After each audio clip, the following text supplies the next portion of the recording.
What's up guys, Spexstar here today with my Week 8 battle for Mega Beedrill. This time I'm going up against my brother-in-arms, JackO, and he has got himself here a team consisting of Mega Charizard X, Tapu Koko, Reuniclus, Gligar, Celesteela, and Bronzong. And actually this is a matchup me and him have been wanting to do for a while. Finally we get to duke it out for the first time. And my team for this little dance will be here. Starting off, I got my Mega Alakazam. Just enough speed for Koko. I don't want to screw around with anything there. I definitely need to be faster than it. Rest going into special attack. I got Psychic and Shadow Ball. And then I've got Charge Beam and Zap Cannon, which actually just are there to kind of help me with Celesteela. I know that at least on paper, that thing would look to be kind of the best response to this thing.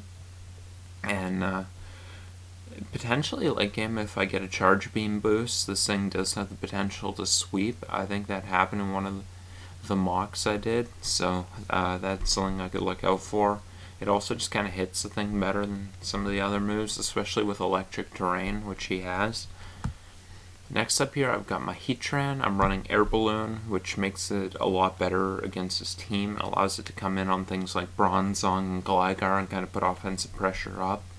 It also allows me to respond to a Mega Charizard X and be able to throw off an Earth Power on the thing. Magnastorm just kind of, it does the best job at mitigating his ability to switch around. The damage it gets off extra is key for a few things. It also helps me beat stuff like Jellicent, just kind of make sure that this thing puts up more pressure. Speaking of pressure, got Kyurem here, choice specs. Just a little bit of speed. I overcreep a little bit of max speed Celesteela, but mostly just in a few mocks I found that some things like Charizard weren't running speed, so I thought I might as well just put a little bit of speed there in case. And I got Ice Beam, Freeze Dry, Shadow Ball, and Earth Power. Shadow Ball hits the things, mostly just the Bronzong. Mostly hits the Bronzong. Hits Reuniclus a little bit better too, which could be potentially important. And yeah, Earth Power hits something. What did Earth Power hit? Oh, it did help me take a hit with the Koko, or it did help me land a kill shot on the Koko, should I say, because I can take a hit from the Koko and then just kind of hit the thing back, do some real damage. Next up here, I've got my Banded Durant. This thing kind of allows me to deal better with things like Shaman, which didn't wind up coming in Reuniclus, especially with no hidden power anymore. Crunch allows me to hit Bronzong. Thunderfang is mostly there for hitting the Celesteela. And then First Impression, you gotta love that move. Next up here, I got my Electros running Specially Defensive Rest Talk. This set was kind of better off in the long run than any kind of vest set because it allowed. There were things like Koko, which could eventually wear down on a vest set, and this set can kind of stick around like that. This thing did respond to Koko and Celesteela largely. Those were two priorities for me with this thing. And lastly, I've got Garbodor, which I had some issues with toxic spikes and mocks, so Garbodor would help me absorb them. As well, if the Drapion came in, that's a pretty good opportunity to set up some spikes. Body Press, Kung Shot, just kind of what I needed for coverage, and Pain Split, mostly just a filler move there. And I'll switch back to the battle here. So I just wanted to lead off here with Kyurem, because it was basically the lead of most consequence. So like, if he did lead off with something that Kyurem lost to, he was in the toughest position, because if let's say I led off with a Garbodor and I won that lead, then he could just bring in Gligar, but if I led Kyurem and I won that lead, he couldn't really bring in anything. So that's my plan.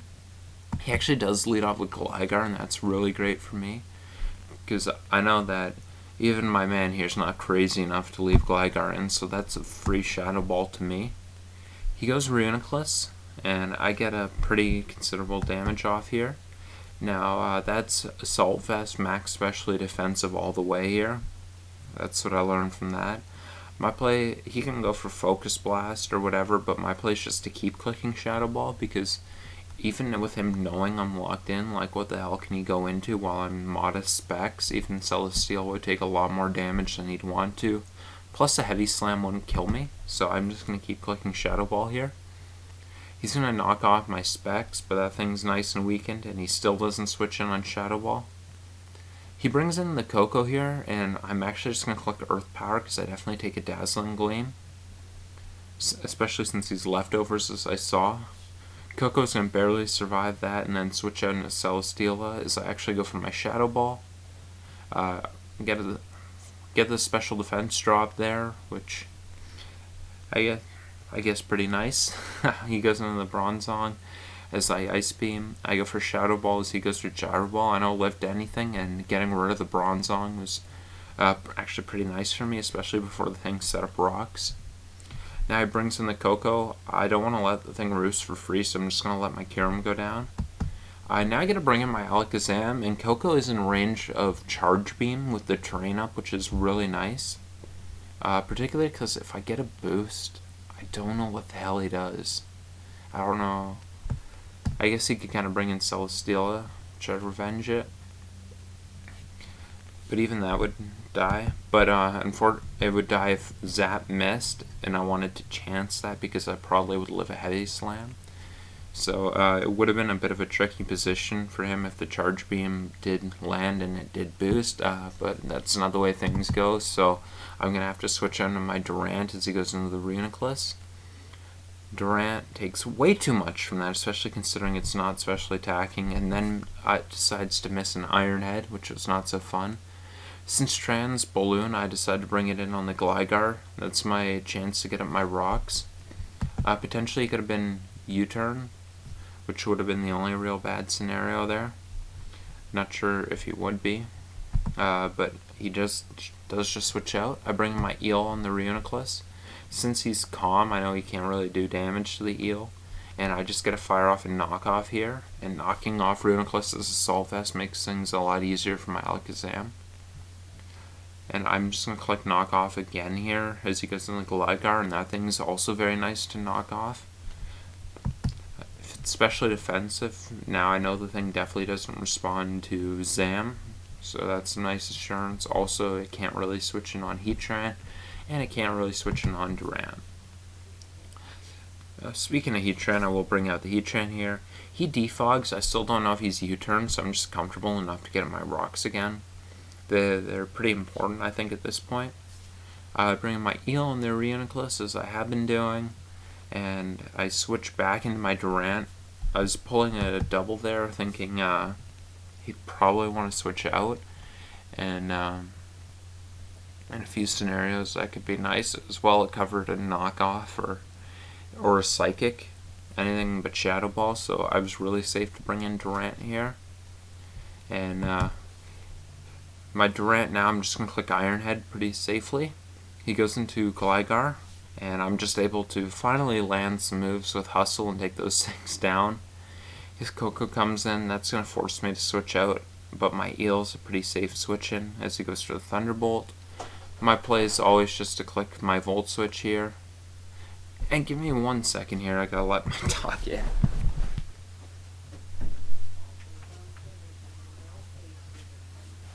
Get your fat butt here, you're interrupting my video. This guy's interrupting my video. He was scratching on the door trying to get in my room. Alright. Well, I Volt Switch out on the JackO, and then I bring in my Alakazam to keep pressure up. He gets some lefties, goes into the Reuniclus as I'm clicking my Psychic. I get that nice little crit. Can't stop getting lucky in this one. And then I go into my Eel. He goes into Celesteela, and there's no Gligar, so that's a pretty free-ass Volt Switch for me at this point. And I'm just going to click that. He goes into his JackO, and I'm going to go back into my Zam here off the momentum. Now he's not in range of Charge Beam at this point. I'm just going to click Shadow Ball. as he goes into his Reuniclus. That's going to take quite a damn bit of damage, and then I'm just going to go for it again as he goes into the Steela. Again, I think he still wasn't in range of Charge Beam with the Reuniclus there. I get the Spadef drop, but not sure how much it mattered. I wasn't going to kill it with Charge Beam anyway, I don't think, or at least it wasn't a roll worth risking. So he's going to get all the way up to full with those seeds, unfortunately, and then go into his Reuniclus as I click my Volt Switch. Bring in my Zam here. Again, trying to keep the heat up. He goes into Steel on the Shadow Ball. And he gets up to 60. I go into my Duran here, actually, because I just kind of wanted to... I wanted to really force him because I didn't want to just play back and forth with Eel and Zam forever. I kind of wanted to, take my chance to really force some damage on something. Coco's in range of Thunderfang, Charizard's in range of Thunderfang, Reuniclus can't come in on a Thunderfang, so I'm actually just going to try and Thunderfang the Steela to get it weakened enough so that it doesn't... So when I force it out with Heatran, it doesn't get to come in on Zam again. That's what I was going for. He gets a double protect, which I guess it's fair play since I was also Hustle. I bring in my Electros here just for a free bit of momentum. And actually I decided to go for Knockoff here since he'd been going into Reuniclus the whole time on Electros, and I didn't want to just go back and forth with Zam, Shadow Ball, Steela, Eel, Volt Switch on Reuniclus. I decided to just go for my Knockoff here. And even if he did stay in with Celesteela, it makes it an inferior answer to Zam, so that would have been good, and it definitely covered the Reuniclus. And then I go for another Knockoff, and I'm able to take that thing out. He brings in his Coco here. I'm, of course, just going to Volt Switch as he roofs. And then... guess who's coming out? It's going to be Alakazam again. I'm still at this point just playing it safe and going for Psychic. At this point I just gotta not screw up for the most part. That's my job right now. Seeds as I go into Eel, and yeah, we do have quite a few of these turns. And this time I actually pulled the double into Heatran, fully expecting him to protect on that turn, and wanting to put up some pressure to kind of move towards the end of the game.